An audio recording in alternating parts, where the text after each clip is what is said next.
Hey everyone, Zykevex here, and today is a day of new trailer. Though everyone was expecting Super Saiyan 2 Gohan vs Cell, we got the Saiyan Saga and the Frieza Saga, so let's get right on to it. The trailer begins with Goku vs Raditz, which is to no surprise because we have already seen this, but this time we have a brand new look at one of Raditz's super attack, which includes the knee attack that he gives Goku in the beginning at Kame House, followed by the blow that he does against Goku and Piccolo with his elbows. And it looks so clean, as expected. Which after that proceeds with Goku firing a Kamehameha from up above, just like he did in the original material. Raditz uses an explosive wave to cancel it out. Although in retrospect, they could have used the revenge counter for that. And then Piccolo fires the special beam cannon in a cutscene that we have already seen before, so let's go a little further to the Cyberman, who clearly just wanted a hug from Yamcha. And that's it. I just hope the enemies, when KO'd, get that Downy iconic pose. And then we move on to the bald man, who goes against Chaozu, showcasing a super attack that we have already seen. And it fills me with joy that this trailer is following the event almost chronologically. I mean, to the best of their abilities. Chaozu here lunging in his ultimate attack, which is of course Bai Tian, in which he blows himself up. Very nice effects, and of course it does nothing. Then we get a first look at Nappa's alternate costume in what probably is his intro after he's done charging. And we move on to my first disappointment, that Goku does not have the Kaioken finish that he uses on Nappa.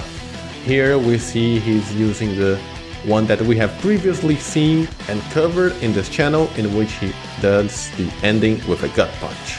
Though in retrospect it was to be expected. Jumping to the rocky area, we see Goku striking the pose to fight against Vegeta's counter without this counter, which is a costume that was also expected to see. They proceed to reenact the iconic beam struggle, and we see one of my first issues with this one. You see, we know the beam struggles break dimensions regardless of the characters, but another issue I have is that they are horizontally and not in the pose that it was previously. You see, Vegeta fired it, the Galligan from up above and Goku from down below, but when it goes to the beam clash, they are right in front of each other, face to face, horizontally.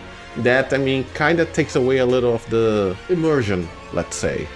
But enough of the Saiyan Saga, let's move on to the Namek, where we get a glimpse and first look at the Frieza Force, featuring Frieza, of course, Zarbon, and Dodoria, so look at how cute he is. There is also our first look at Kui, who naturally keeps his ultimate attack, that is literally the only thing he does in the show. And since it's a volley attack, we know two of his moves. One is this ultimate attack and the another one is the full power energy blast volley thingy. And the other one will probably be a full power energy wave, just like in Xenoverse 2. After that we follow up by Vegeta doing the dirty fireworks that we have already covered as well. You're fired. I think the effects are different though, or maybe it's just the HD quality that I'm not used to.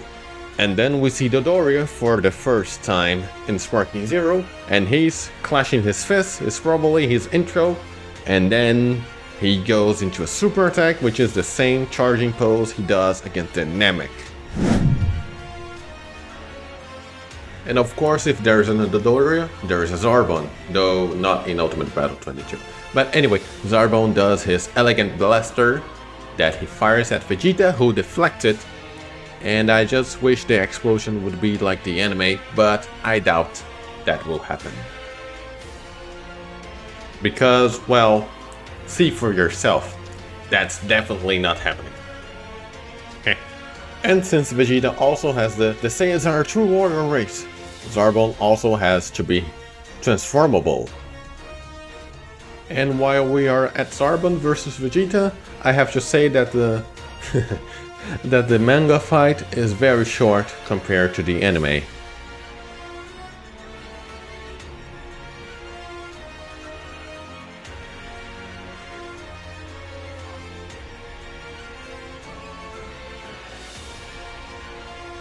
Having seen the Vegeta, the Caesar True Water Ray super attack some very many times, I couldn't help but notice that they cut this little part over here that would clip in Zarbon's model. And same thing with the gut punch that Vegeta smirks. We saw it clipping with Fat Boo before, the same would happen with Zarbon.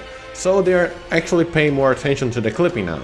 Then we move on to another character that we were unsure if it was going to make it a cut or not. Nail. Because frankly he only has one fight against Frieza and then he instantly perishes to fuse with Piccolo. But he has a moveset that looks very good, very cool. And this cut here between the first hit and this last one probably indicates that the super will play very similarly to the previous iteration in Budokai Tenkaichi 3. Which leads us to the first time we see First Form Frieza in action in Sparking Zero, in which he does the rush attack that he does on Nail, and I cannot unsee the counter lenses appearing mid-teleportation. But outside of that, the super attack looks very clean as expected, just like the anime and manga. Though I do miss the tail flip to send him back down. Now we go to the Toku Sentai, and why is Berter the only one that isn't fully blacked out? Damn, this looks very good, damn, this looks so good. Seriously, it looks just like the anime. And now we go to the Ginyu Force, first Gudo doing his ultimate attack, which is paralysis, and then afterwards he will likely throw a tree or a rock or something. I wonder if they will keep it to the tree. And then Rikun comes doing his melee attacks, much like ballerina's would, since it's the Olympics, and he looks very good as well. He's sporting his alternative costume or battle damage, which is to be expected given the game's scope. And after Rikun, we're grateful that we don't have to see Berter and Jace, because we jump straight to Ginyu since they were already shown in the previous trailer. I gotta say, I loved how they did this Ginyu's soul, I guess, behind him, just like the anime. Also, does this mean that body change will change with the character you're fighting, or will it be pre-selected at random as it was before? That's always a question we need answered. He doesn't wear his armor in the Namek saga. Why is he here? I demand answers.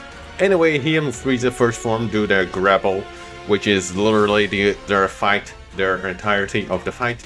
And then we see Frieza's transformation finally in HD. And this, ladies and gentlemen, is the first time we see Frieza transforming with his armor on. It looks very unsettling. And it just vanishes like that. I hope they fix that, but otherwise, it just looks amazing! Or you know, he could just burst the battlesuit before transformation. Then we move on to his ultimate attack, Hail Frieza! And this has nothing to do with hail, the ice. But when you put it like that, it's a very nice wordplay. I never knew. Anyway, Krillin has a battlesuit, as expected. I wonder if Frieza will fire a Ki Blast after he throws the body away. But now it's time for third form Frieza, the most scary one. That looks painful. And now to his ultimate attack. And also, fun fact, Frieza never punches in this form. So there's that. And sadly, this form showcase is just as short in this trailer as it was in the manga, but we all know the final form is a lot better than everything else. And I have to say, I really love the way the effects work in the Sparking Zero. Just as I love the shards that tears off Frieza's transformation in the anime, it just fits. Here Frieza's pointing his finger, it's probably the Death Beam Barrage, I think. Because this is just a normal Ki Blast, you can see the pose changes, I mean his arm changes. Speaking of arms, this is something that caught me off guard. Goku's grabbing Frieza by the tail, and Frieza's crossing his arm just like the anime. But is this throw specific to characters that have tails? Because otherwise the default animation is to grab the legs, of course. So that's interesting. After that we have the Spirit Bomb that we have already covered in the previous video. And we have the Super Saiyan Goku mid transformation that looks just as good as it was before. Also, is it me or is the shading a lot brighter, making it look more fluffy? As for the gameplay, they are trying to mimic the anime. Goku does the Ki Wave, the elbow attack, and then an uppercut just like the manga sequence. It looks so good. And after some very weird impact frames, Frieza goes 100% full power, where we see the showcase of the full Nova Strike in the Namek saga that doesn't have a cutscene, but instead it goes through super attacks as we see in this Kamehameha clash. Alas, I'm a little saddened that there isn't a cutscene to go with it, but at least there is one in the super variation. The planet blows up, we do not see the Nova Slicers, I think it was called like that, some Frieza Slicers, I don't know, the Pizza Slicers. And we go straight to the Frieza's ultimate attack. You will be killed by me! I love that attack so much. Though in this frame it does look something like I should censor with some dolphin sounds. And Goku of course powers up to do the angry Kamehameha that we have seen some demos and expositions ago. It just looks so good that I will leave it here as well, because Bakayaro! You fool! Even slow motion.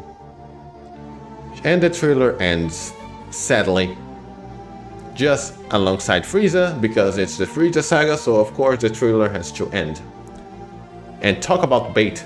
They tease Super Saiyan 2 Gohan and Cell in the V-Jump, but instead the trailer is about the Frieza saga and the Saiyan saga, of course. But this video is long enough as it is. We get them added to the roster, and let me know what you guys think. And I hope you enjoyed this video, even if there isn't many gameplay features or, well, big news that we were not expecting. Anyway, I hope you enjoyed this video, and I'll see you next time on this channel. Aha!